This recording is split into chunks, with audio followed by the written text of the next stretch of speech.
I would go straight to some of the questions that I have for Meralco. Meralco, ito po yung palaging tinatanong ng nakararaming Pilipino tungkol po sa systems losses. Dalawa po ang alam kong uri ng systems losses. Pakipaliwanag lang po muna. Ano po itong dalawa? Good afternoon to all the attendees of this very important hearing of the Committee on Public Services and Legislative Franchises. Today's sole agenda is the deliberation of the largest electric distribution utility in the Philippines, Meralco. Meralco provides electricity for 25% of the Philippine population living in 39 cities and 72 municipalities. Meralco is responsible for providing power to industries that generate 50% of the Philippines' GDP.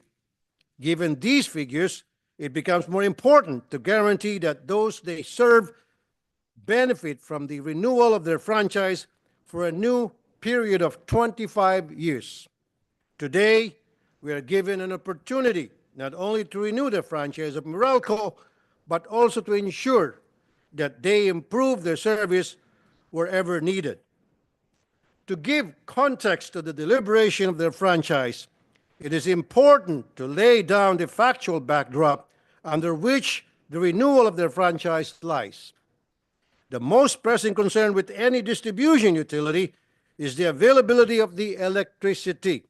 As I've always said during past hearings regarding distribution utilities, the most expensive electricity is no electricity. According to the records presented to the committee, Meralco has shown using ERC records that its consumers enjoy one of the least rates of power interruptions across all comparatively similar distribution utilities. Although laudable, I cannot ignore that they have not yet reached 100% reliability.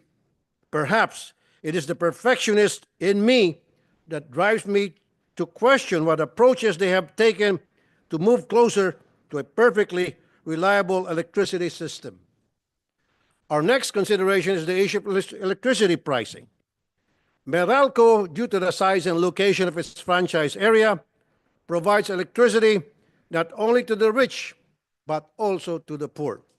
A single peso increase of their electricity rates means literally life or death for those in the most marginalized sectors of our society. I recognize that electricity rates are ultimately approved by the ERC after the conduct of a tedious competitive selection process. This notwithstanding, I'm obliged as a representative of the people to inquire as to the process of their power purchase agreements and how Meralco ensures that they provide the best prices to their consumers. Now, we must look into how we can further reduce Meralco's power rate against the mandates of our EPIRA law.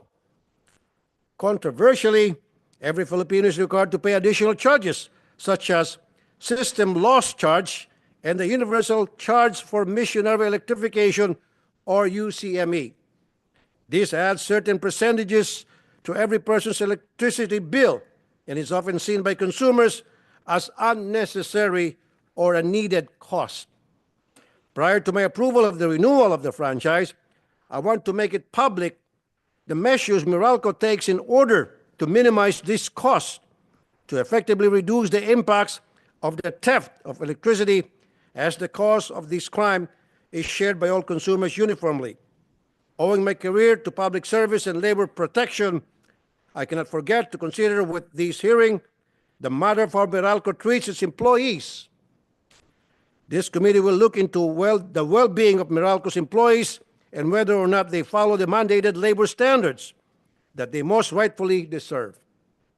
Are there any pending labor cases with the DOLE and NLRC? Are there complaints from the labor organizations within Meralco? Are there any reports of unfair treatment in the course of employment within the company? These are the questions that must all be answered today, as it will heavily determine my decision to renew the franchise. Lastly, I will direct this committee to look into the innovations that Meralco will introduce to increase consumer welfare.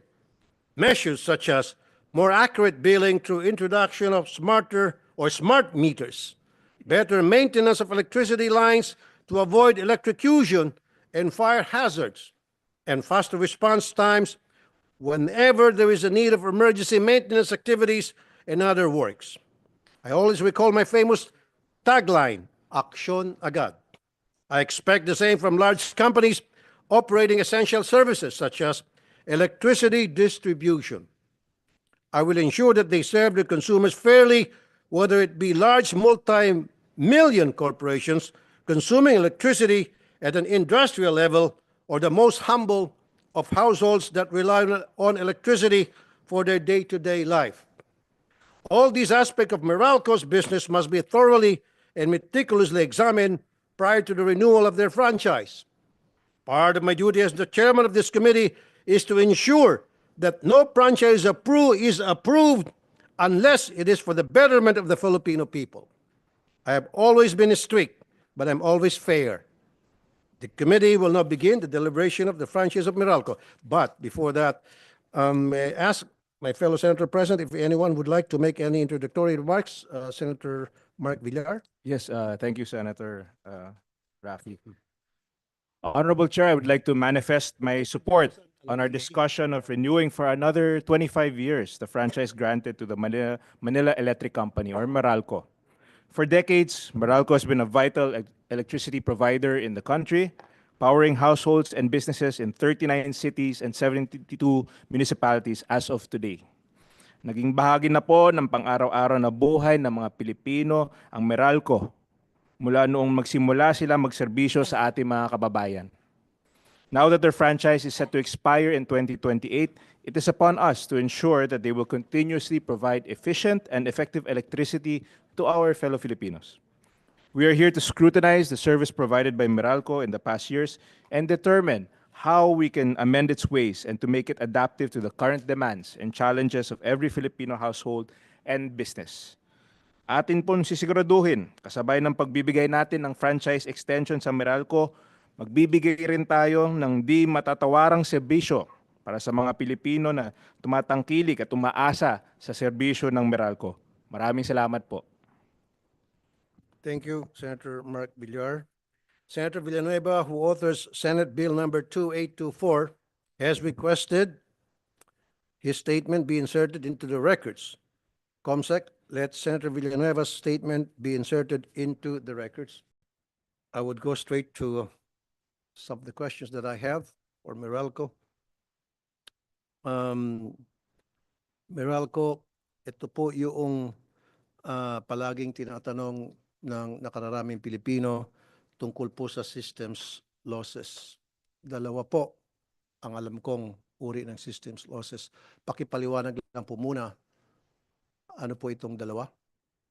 Magandang hapon po, Mr. Chairman.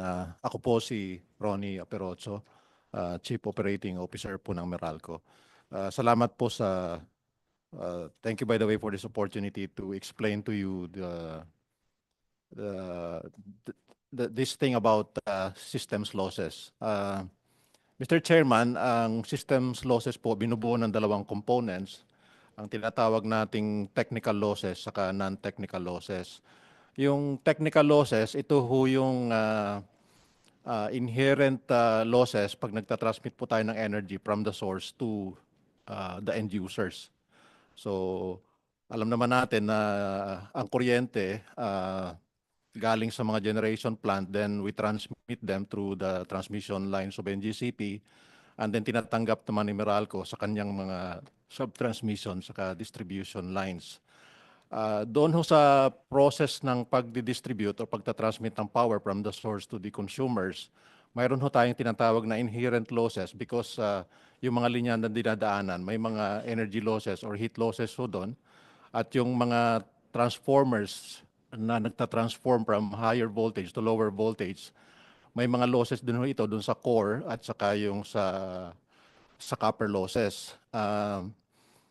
At saka wala ho kasi talaga tayong yung sinatabang na perfect system or perfect machine that will enable a parang lossless transmission or distribution ng energy. But Meralco has always been parang as part of our supply chain protocol, we always acquire yung sinasabi nating mga wires or mga equipment na mataas yung efficiency so that we can significantly reduce yung losses in the distribution of power.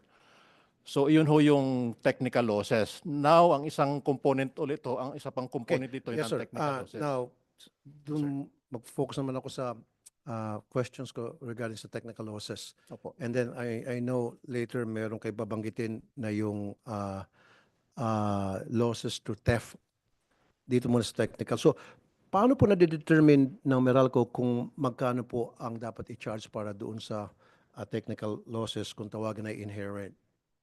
Ano pong klaseng measurement ang ginagamit ng Meralco para masiguro na tama nga po yung nasisingil at naikakarga sa bill ng mga consumer? Thank you, Mr. Chairman. Meron tayong tinatawag na delivery point na kung saan minimetro natin yung amount of energy na pumapasok sa system ni Meralco. At of course, pagdating naman sa mga end users, mayroon din tayong metro na nagmo-monitor naman nung consumption ng customer. Ngayon, ang difference nung pumapasok sa system namin versus doon sa sales, doon sa energy na ibebenta namin sa consumers, yun ho yung tinatawag nating losses. So, hinihimay namin kung ilan dito yung technical losses at yung non-technical losses. So, mayroon din naman kaming mga computations at part ng aming pagbibili at pagmamonitor ng mga equipment. Halimbawa, sa isang transformer, ano ba yung expected losses doon? So, basically, monitor namin through the metering equipment or metering devices that we install from So the in other delivery words, point to... may pinagbabasehan po kayong measurement through the metering devices. Doon nalalaman kung magkano yung losses. And yung nag-register sa metering, meron ho ba kayong agency ng gobyerno na pinagsasamitan niyan para to audit and make sure na tama nga po yung mga figures binibigay ninyo? Tama po, Mr. Chairman. Actually, lahat po ng mga metro namin, bago namin ikinakabit sa mga consumers yan, dumadaan ho sa parang meter accuracy testing process. At witness ho yan ng mga empleyado ho ng Energy Regulatory Commission. At mataas ho yung standards namin in terms of the accuracy of the meters. So, sinisigurado namin na yung mga binibili lang namin metro talaga nagbibigay ho ng very pinaka-accurate na measure ng energy ho sa both on the receiving end or sa receiving end up to doon sa metering point ng aming mga customers. So ibig sabihin po, yung ERC ang may last say kung tama ho ba yung charge nyo para doon sa tinatawag na inherent losses which is technical. They have Opo, the Mr. last- Chairman, kasi nagiging basis ho nung singilin namin sa customers namin yung kung ano ho yung nababasa namin sa aming mga metro. Okay. Merong ERC Resolution number 10 series of 2018 may cap doon sa systems loss na 6.50%. Nasaan po yung Meralco? Actually, Mr. Chairman, we're proud to share that for the last since 2016 consecutive year na ho kaming below the cap ng ERC. At for 2023, as you mentioned po, 6.5% yung cap ni ERC. Si Meralco nasa 5.88% lang po. Less than pa ho kami dun sa 6% po. At alam ho namin nagiging benchmark ko si Meralco sa mga both sa mga local electric co-ops and even sa mga private DUs in terms of its system loss management program po. Okay, 6.50%. Ayon doon sa ERC resolution, kayo po bumaba ng 5.88. Okay, andito ba yung ERC? Your Honors, from ERC po. Okay, sige. Meron ako mga questions to you later. For the meantime, dumako naman tayo doon sa isa pang systems loss. Meralco, please. Yun naman pong I'm sorry, would you state your name, sir? Forget your name for the record. ako po si Engineer Ronnie Aperozzo po, sir. Engineer Ronnie Aperozzo. Aperocho. Okay. Yun pong non-technical losses naman, ito ho yung mga losses na masatawag nating due to administrative losses, meter reading error losses, or sinasabi din ho nating mga theft or mga nakaw na mga losses. Alam mo namin na ito ay very sensitive issue because sabi nga kung nakaw yan, bakit pinapataw sa mga consumers? That's why si Meralco, ito ho yung nagiging ng aming system loss management program to really bring down non-technical losses to its lowest level, or kung pwede nga namin baba ito sa zero level, gagawin ho namin yon. But may mga programa ho kami sa Meralco para talagang significantly may baba yung non-technical losses. Ang I would say highlight ng aming pagbababa doon sa non-technical losses, yung makikita ho nating elevated metering center po, Mr. Chairman.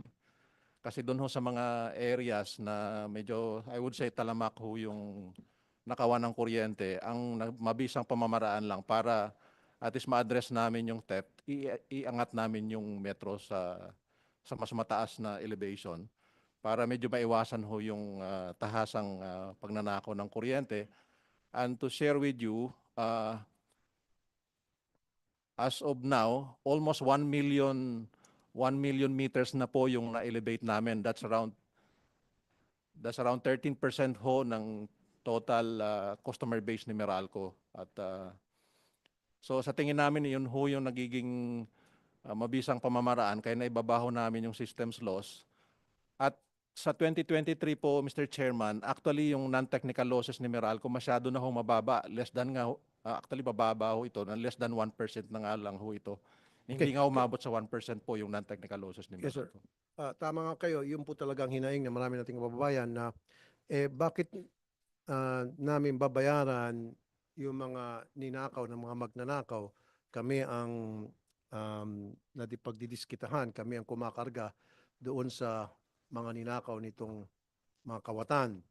So, binanggit niyo po, mayroon mga kayong ginawang pamamaraan tulad ng tataasan po yung metro, etc. Pero kahit na anong pong pagtaas ang gagawin ninyo, yung mga kawatan, talagang meron at merong magagawang paraan para makapagnakaw pa rin. So, having said that, kayo rin hubay masusi na ipag-coordinate sa mga law enforcement, sa mga pulis, sa mga taga-barangay para manghuli at mabigyan ng leksyon o mabigyan ng sample itong mga magnanakaw. Nang sa gayon, alam ng taong bayan na Meralco is not joking kapag tayo nagnakaw, may kalalagyan tayo at meron na ho ba kayong mga na-prosecute?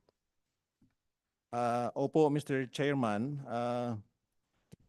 Actually, based ho sa aming record, mayroon na hong mga 600,000 na mga service violators kaming nahuli simula ho nung 2005 at hanggang nitong Setyembre nitong taon na ito.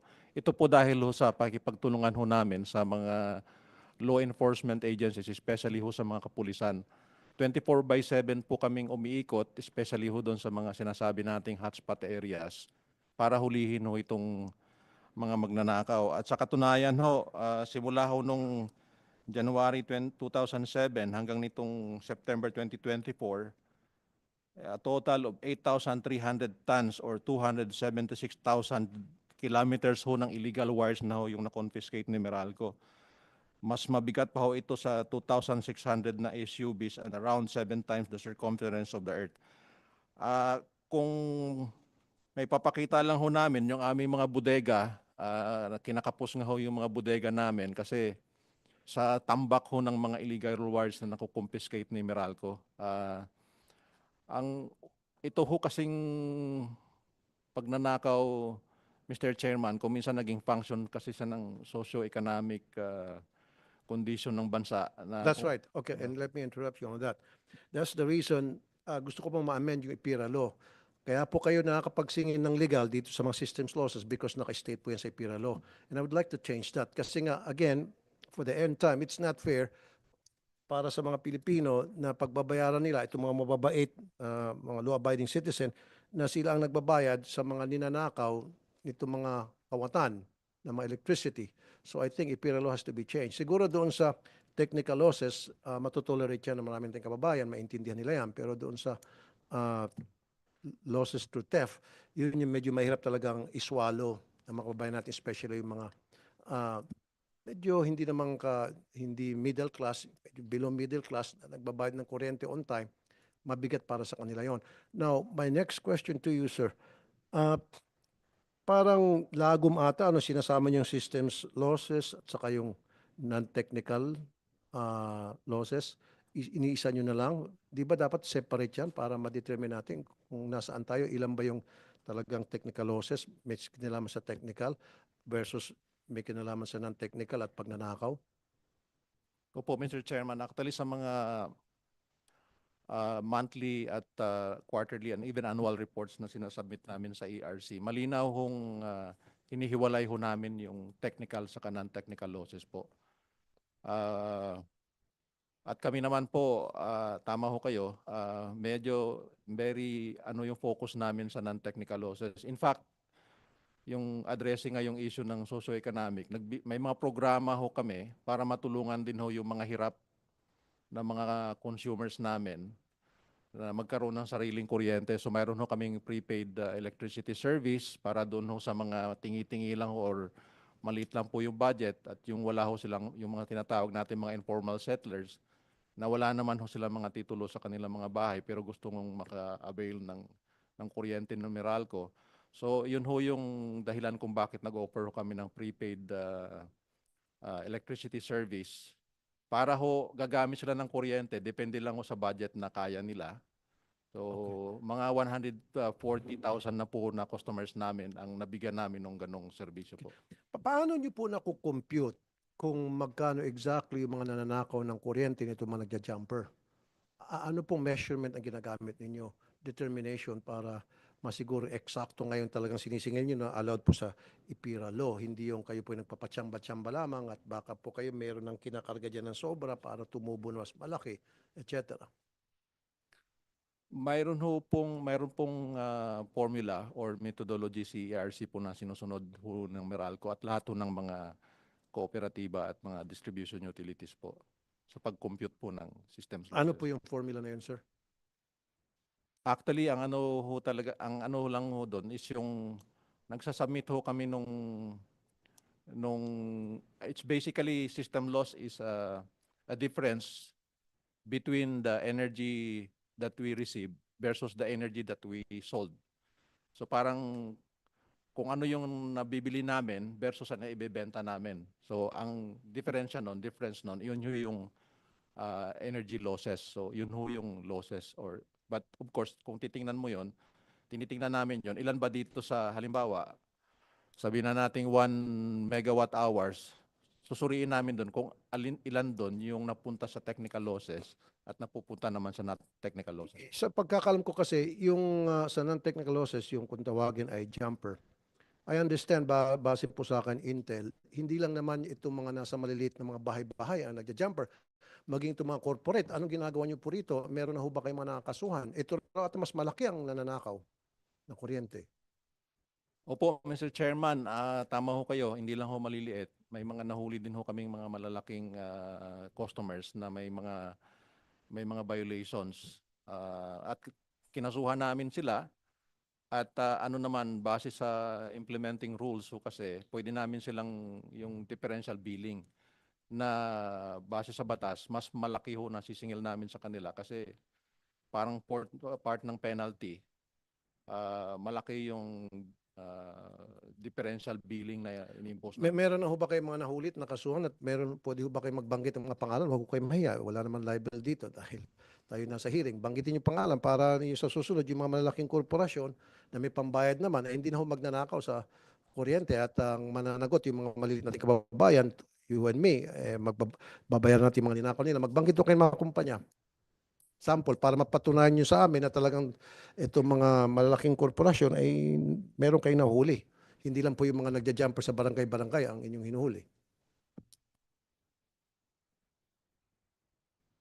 Wala ba kayong dalang We can listahan? submit, Mr. Chairman, the Banggit list. kayo mga A1 corporation dyan. Wala ba?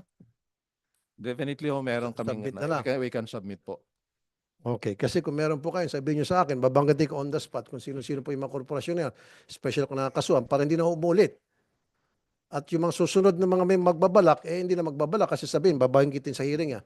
Hindi nga, seriously po, kasi ang lalaki nila, may pambayad sila, multi-billion operation sila, at magnanakaw pa ng kuryente at ang mag-absorb dun sa mga nanakaw nila, at sasalo, mga kababayan natin ng mga ordinaryo. So yun po yung hindi ko gusto.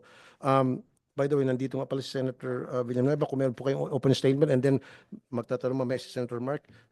Thank you, Mr. Chairman. And I think I was told that the opening statement of this representation was already inserted into the records. I'd like to thank the leadership of Senator Tulfo for taking the initiative right away to hear this very important piece of legislation. Siguro, sir, yung aking only comment dun sa pinag-uusapan ngayon about systems lost. Nakita ko kasi merong SAIFI, System Average Interruption Frequency Index, at SAIDI, System Average Interruption Duration Index. And kanina binanggit na ng chairman natin yung ano ba yung panuntunan o yung methodology, because even if I mention these two items, I will not play games and say I understand this. Hindi ko naiintindihan. And I wanted to understand clearly. And I think ang bottom line naman ng gusto nating maintindihan dito is that at the end of the day, napoprotektahan ba natin ang consumers natin? Dun sa binabanggit kanina ni Chairman, that's why it's important for us to find out whether you are doing your job na kasuhan yung mga nagwawalang hiya at nagnanakaw ng kuryente. At nabanggit na nga kanina, hindi lang ito mga maliliit na tao, even big fishes. And we wanted to make sure na kung i-renew ang prangkisa ng Meralco, merong mga mekanismo para talaga matutukan at masiguro na napoprotektahan ang ating mga consumers. Thank you, Mr. Chairman. Thank you. Thank you. That's why, Senator Villanueva, I filed a bill recently na para mabago po ma-amend yung IPIRA law. Nang sa gayon, hindi na po pwede mag-charge ang Meralco at sino man electric company ng, para sa systems loss dahil it's not fair to the consumers. For now, nakabinbin yan and I hope na mapapabilis yung pagtalakay sa bill na yan. And merong katanungan si Senator Mark? Go ahead, Senator Mark. Thank you very much, Chairman. At interesado po ako sa digitalization ng Meralco dahil nakakaawa din yung mga consumers pag kailangan pang pumila ng matagal para lang mabayaran yung electric bill. So hingi lang po ako, gusto ko sana humingi ng update kung ano po ang status ngayon ng electronic payment and digitalization ng Meralco. Kung halimbawa na-implement na po ba and to what extent po ang na-implement yung digital May I, payment? Yes, sir. Chairman. Nagpapatupad do tayo ng mga payment mechanisms na digital, no? So, sa ngayon, pag pumunta kayo sa website ng Meralco or sa Meralco online, pwede na ho kayo magbayad ng bills nyo, no? Pag rinehistro nyo yung inyong residence or yung residence nyo kung at customer kayo ng Meralco. Makakapili kayo kung gusto nyo magbayad ng cash through the e-wallets ng GCash, Paymaya at other e-wallets at kung gusto nyo magbayad ng credit card. So yun po, we started to implement that 2020 yung full. In 2021 para mabawasan nga yung mahabang pila sa mga offices ng Meralco. May opportunity pa rin sila magbayad sa Meralco kung gusto nila. Pero lumalaki rin ho yung digital payments ng Meralco through Meralco Online tsaka through Bayad Center. Nagkaroon na po ba kayo ng promotion campaign para malaman ng Yes, pinopromote po namin malaman yon. ng, Yes. ng consumers? Yes. And ang napansin ko lang na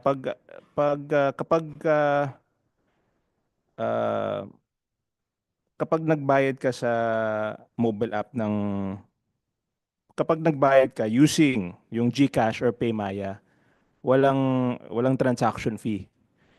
Pero kapag ginamit yung Meralco, yung mismong app ng Meralco, naniningil kayo ng 15 pesos convenience fee. So para saan po yung 15 pesos at yung 15 peso convenience fee? Mr. Chairman, yung 15 pesos na yun, actually convenience fee na sinisingil ng mga nagpo-provide ng digital services. So like si GCash, pag ginamit mo yung GCash at dumaan ka sa, kasi nakakabit sa Meralco Online yan eh. Pag ginamit mo yun, sisingil sila. Okay. Kasi minsan napansin ko lang pag GCash at Paymaya, pag ginamit ng mga consumers, walang fee, libre. Sana lang ma-consider nyo po sir na baka ma-consider nyo na baka maging ma-waive din yung fee katulad ng Paymaya at ng GCash. Malaking bagay din po sa mga consumers ng Meralco. Malaking tulong po sa kanila at sana po lalo ma-promote ang digital payments dahil nakakaawa talaga yung mga kababayan natin na kailangan pang pumila ng matagal para lang mabayaran yung bill nila. So sana po mawala na yung mga pila at sana po ma-consider nyo po yung mga payments, mabawasan naman or mawala sana yung mga payments para sa ating mga consumers. Okay, Maraming Senator salamat Mark, po. or kasi for every 1,000 payment, there is a 100 pesos charge pag GCash yung ginamit. Maybe pwedeng kausapin din yung GCash, baka pwedeng babaan. Kasi napakalaki naman itong 100 pesos na charge. So, pakiusapan ng GCash instead na 10%, gawin na lang siguro 1% or 2%. Papayag naman siguro yung GCash kasi yung volume ng consumer na magagamit ng GCash, so kikita pa rin sila. Kakausapin po namin yung mga service providers namin para titingnan namin kung pwede pa nilang maibaba yung kanilang tinatawag na convenience fee. Siguro exempt doon na sa kuryente, sa electricity, Yes. kasi tulad sinabi ni Sir Mark, marami tayong mga kababayan, mga mahirap na imbis na pipila, mag-absent sa work, sila magtrabaho na lang at babayan ng through GCash. Malaking bawas din ito 100 pesos sa kanila sa pagbayad sa GCash, and GCash naman kumikita ng bilyon-bilyon itong kumpanya ito. In fact, recently, na-involve na ito sa uh, pagnanakaw ng mga pera, ng mga gumagamit ng GCash. So siguro pwede silang pakiusapan na babaan yung kanilang charge. And Mr. Chairman, if I may, just one quick interjection. With regard to convenience fees, yung convenience fees na binabanggit niya, ano ba yung cost nun sa mga service providers nyo? Malaki ba? Ano bang because we understand if you're collecting something because may cost eh. So natural lang naman ho 'yun na pero yung binabanggit nga ni Mr. Chairman na pagkakakitaan pa ng gusto to, hindi naman ito yung main na dapat nilang pagkakitaan. So I'm just wondering no if we can elicit an answer as to what really is the cost there. Mr. Chair, may we call our person, our officer in charge so that he can properly respond? Please, Thank you. may we know who can give us an answer? Just to be clear on this, because we're not anti-business. We just wanted justice lang sana kung gaano ba kalaki ito, because 100 pesos is still quite much no for a convenience fees. Good afternoon, sir. My name is Chi Padua po. I'm with Yes. Customer Retail Services of Meralco. Yes, ma'am. So for the convenience fees, sir, ang convenience fees po ay sinisingil sa mga customers na nagbabayad sa Meralco online or Meralco mobile app. Yung amount po for those who pay using their credit card is only 15 pesos per transaction. Only 15 pesos if Yes, they're sir. using their credit cards. Yes, sir. Pag GCash po yung gagamitin nila, 6 pesos. Pag Maya, 7 pesos. Pag bayad wallet po. Oh, so it's not 100 pesos because Hindi we thought that's 100 pesos kanina. Hindi. Fixed fee po siya pero 15 pesos for credit card, 6 pesos for GCash, 7 pesos. And you're actually paying for, you're paying for the software, the connection? Sir, ano po, yung convenience fees po na yon ay binabayad ng customer. Yes. What for are they those- paying for? For what? It's for the payment system po sa back end ng Mastercard, ng Visa or GCash and Maya. Hindi po yun napupunta sa Meralco, sir. Yes, I understand. Yeah. cards, Mr. Chairman. Actually, mataas yan dati eh. Umaabot 47 ng po. So ngayon 6 pesos For- na lang daw, Chairman. pesos 6 na pababa na pesos lang. namin. Okay. Yung china-charge Sige. ng ano ng credit cards. Mhm. Yeah, kasi kanina I was surprised dun sa Oo. 100 pesos but Oo. parang it's too much. Cash So, yun. That's Gcash. but if it's GCash, it's 100 pesos? Ay, no, sir. Hindi po. No. Okay. 6 pesos 6 po. pesos din. Pag po online. Pero pag ang Uh-huh. customer po, nagbayad diretso sa kanyang GCash app, wala po siyang convenience fee. Walang charge. Yeah, Oh. that's what I'm thinking about because why would you pay kung ikaw ay ano na, no? Hold on. Mhm. I thought it's 100 pesos for every 1,000. Ay, hindi po, sir. Hindi. Hindi po. So magkano halimbawa ang bill is 1,000? Magkano yung kinakaltas? Regardless of the babayaran. amount po, sir, it's a fixed fee of 6 pesos po. As long as it is paid through our Meralco online or Meralco mobile app. Pero pag ang customer po nagbayad diretso sa kanyang GCash GCash. app, wala pong convenience fee. So diretso lang po, kung 1,000 po yung bill niya or 2,000 pesos, babayaran niya lang po yon. Wala po siyang additional na Pag dumiretso sa convenience Gcash. fee. Opo. Okay. At kapag sa Meralco Meralco online po, online, 6 pesos po. regardless of... Regardless of the amount po. Teka Kahit muna, bakit pag sa Gcash, libre, pag sa Meralco, meron? Kasi po, sir, hindi po kaya ni Meralco i-absorb yung cost na yon, yung 6 okay. pesos. Kasi po, that's a specific transaction for that. Opo, single po yun ng GCash at ng back-end like the Visa and Mastercard.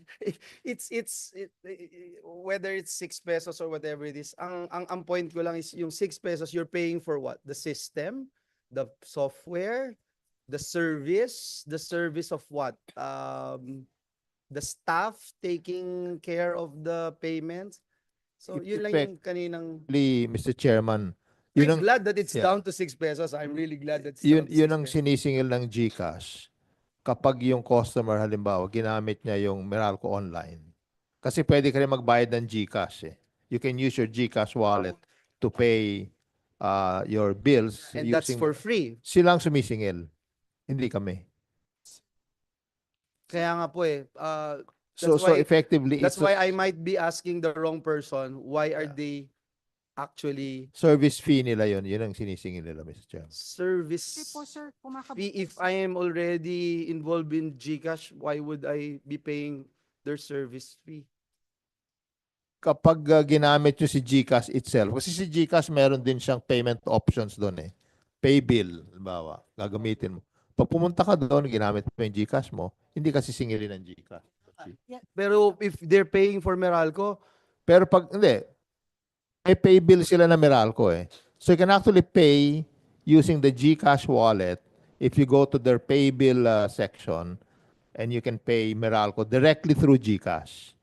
Pero There's pag no- ginamit mo yung system ng Meralco, whether Meralco online or Meralco, dahil nag-cross na sila, dahil nag-cross ka, sisingilin ka paying ngayon ng 6 pesos. service fee ng GCash or Paymaya or ng credit card. okay? Kasi po, sir, nagko-connect po sila sa system Sige, na. I may not agree with it, but now I understand. Thank you. Okay. Mag-refund ang Meralco ng 16 billion pesos sa mga consumers. Para saan po itong 16 billion pesos at kailan po makakatanggap ng refund ng mga consumers? Mr. Chair, ako po si Attorney Ronald. Yung 16 billion po na napaulat na refund ng Meralco, yan po ay refund dahil sa Go ahead. Opo. Ayan po yung naiulat na 16 billion refund. Related po iyan doon sa aming fifth regulatory period na ongoing ngayon na supposedly it was announced publicly by the ERC in the past that there was already a decision on that 5RP and that it was being treated as a lapse period. Ibig sabihin po, wala na pong reset doon sa 5RP, wala na pong rate setting na gagawin. Magbibigay na lang si ERC ng, kung magpi-fix na lang si ERC ng tamang rate na mag-a-apply from 2022 hanggang 2026 po. So kinumpute po namin kung ang rate po na iyon ay nasa 1.35, kung ano po yung rate namin ngayon, nakasalukuyan, kung yun po ang rate namin, kinumpute po namin na for the first 3 years, dahil wala pa po yung last year, no? Ang last year po kasi is 2025 to 2026. Yung first 3 years po, kinumpute po namin yung actual na kolekta namin sa consumers versus yung inapprove na 135.22, yun po yung 16 billion na refund. Okay, sino-sino po ito makaka-receive ng refund at magkano po yung ma-expect ng bawat consumer na matatanggap nila out of the 16 billion pesos refund? Yung 16 billion po, ang expected po makakatanggap niyan, lahat po ng consumers ng Meralco. Okay, At kung magkano man po ang matatanggap ng bawat isang consumer, yun po ay pagdidesisyonan ng Energy Regulatory Commission. at kailan po ito? Hindi ko po alam kung ano ang desisyon ng Energy Regulatory Commission tungkol diyan sa issue na yan. Okay, so hindi pa ho malaman exactly how much ang ma-refund ng bawat consumer. Basta lahat ng consumer across the board, lahat sila makakatanggap ng refund. So mapapadala sila ng notice. Notice has been already served or not yet? Hindi pa po, Mr. Chair, gusto ko lamang pong ipaalam, yung pong napabalitang 16 billion, depende po yan dun sa magiging desisyon ng ERC doon sa 5RP namin. Ngayon po lang naglabas sila ng panibagong order si ERC nung I think last week lang po, at meron pong pagbabago doon sa order ng Energy Regulatory Commission, at it will be subjected to public consultation. So hindi pa po final kasi po dadaan pa po tayo sa rulemaking nila. So ibig sabihin, pwede pang tumaas at pwedeng bumaba. Pwede pong tumaas, pwede pong bumaba. ERC, bakit po nagbago? Meron na po nasabing press release na 16 billion ngayon. Hinold nyo at pwede pang magbago at bakit po nagkaroon ng adjustment? Your Honors, we would like to clarify, wala po kasi kaming ganung press release with respect to the 16 billion na refund. As far as the Commission is concerned po kasi pending po itong case po na ito. Mga pending pero napapabalita na kasi yan. So far po kasi, Your Honors, wala pa po talagang definite computation kung may refund po or wala for that. So pwedeng wala pang refund. Ba't pa kayo nagpalabas ng balita na magkakaroon ng refund? Yung pala maging wala. Ano nangyari doon? Personally po, Your Honor, sa pagkakaalam ko po, wala pong nilabas na ganong klaseng announcement po si ERC for the refund po ng 16 billion for the 5th RP po. Well, ERC, Pero get we will your act together. Meron ng mga balita na magkakaroon ng refund na announce na yan. Tapos ngayon, sabi mo, hindi mo alam, there's no such thing. Come on. Dapat magpalabas ka na kayo ng statement as soon as possible dahil ina-expect na ng mga tao yan. Once na lumabas na yan sa media at nasabing expected magkakaroon ng 16 billion refund, then a lot of people will be expecting it. And now sasabihin mo to us in our face na wala pang ganong refund na babalita. Yun po kasi ang officially po wala pa po kasi talagang Well, then, determination. It's But about we time will- na magpalabas kayo ng official. Wala naman kayong ginagawa, di ba? We will submit po this matter po sa commission po namin for them to As address. soon as possible. Yes po, Your Para Honor. malaman Yun po. agad ng mga consumer yung mga expect nilang refund. Para sa mga tao, especially sa mahirap ng kababayan, pag narinig nilang refund, nakakatuwa sa damdamin, especially magpapasko na. Ngayon, kung hindi abuti ng Pasko, kahit na after na Christmas, at least meron silang ini-expect. Ganun yun eh. Di ba? Tama ba, ma'am? We submit po, Your Honors. We will discuss this po with our Thank you, commissions ma'am. po. Thank you. Thank you po, Your Honor. Meron bang mga empleyado rito ng Meralco or Union? Employees Union? Okay. Anong pangalan niyo po, sir? Mauricio Moya po ng Supervisory Union po. Ano Okay. pong katungkulan niyo po sa inyong union, Mr. Moya? Presidente po, President.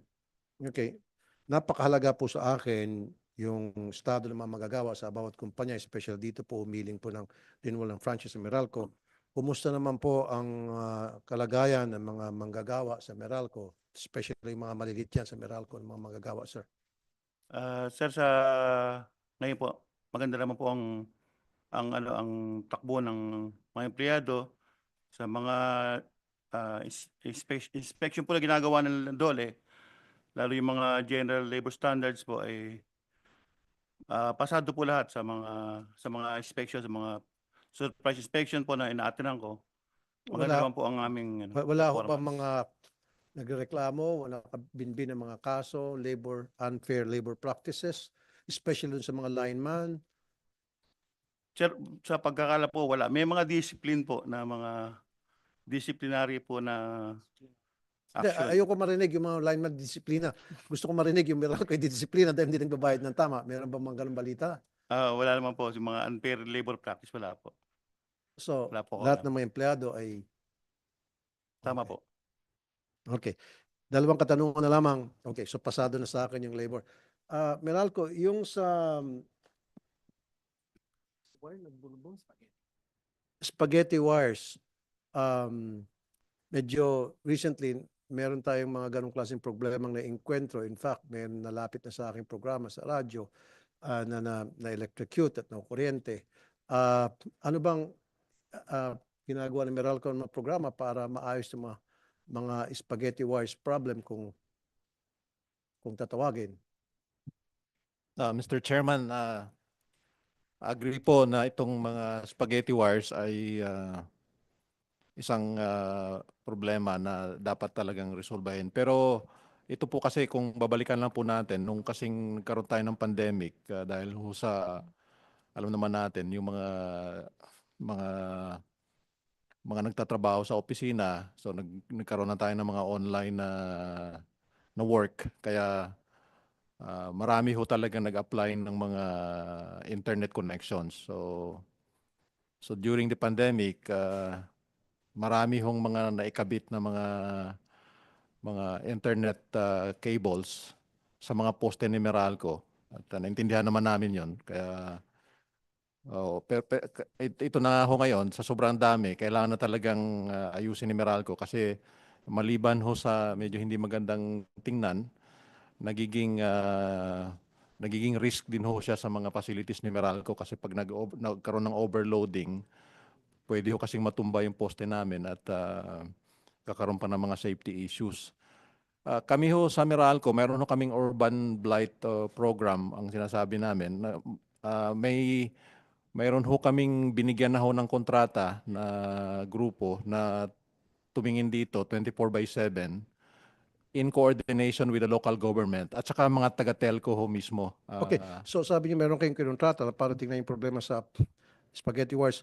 Wala ko kayong tinitingnan programa tungkol dun sa subterranean electric system tulad ng dyan sa BGC. Wala ka makikita mga poste-poste Meralco na para magkabulbul yung mga kuryente. So how about yung underground na lang po? Power line. Wala ko kayong ganong klaseng plano in the future na gawin nyo? Tama po, Mr. Chairman. Actually ho, sa budget ho namin sa next 5 years, kasama na ho yung malaking capex para ho sa pagbababa ng linya namin from overhead to underground. Hindi lang ho ito para ma-address yung spaghetti wires, kundi para din ho sa yung sinasabi naming storm hardening sa storm resiliency po. Ano ho yan, nakaprograma na ho yan for the next 5 years po yung pag-underground ho ng mga systems namin. Okay, thank you. Notices and unless kung merong gusto magsalita rito sa mga resource persons, merong gusto magbigay ng statements? Wala. Notices and invitations for the next succeeding meetings will be sent accordingly. There being no other matters for consideration, this hearing is hereby adjourned and the bills relating to the renewal of the Meralco franchise is referred to the technical working group. Good afternoon, ladies and gentlemen.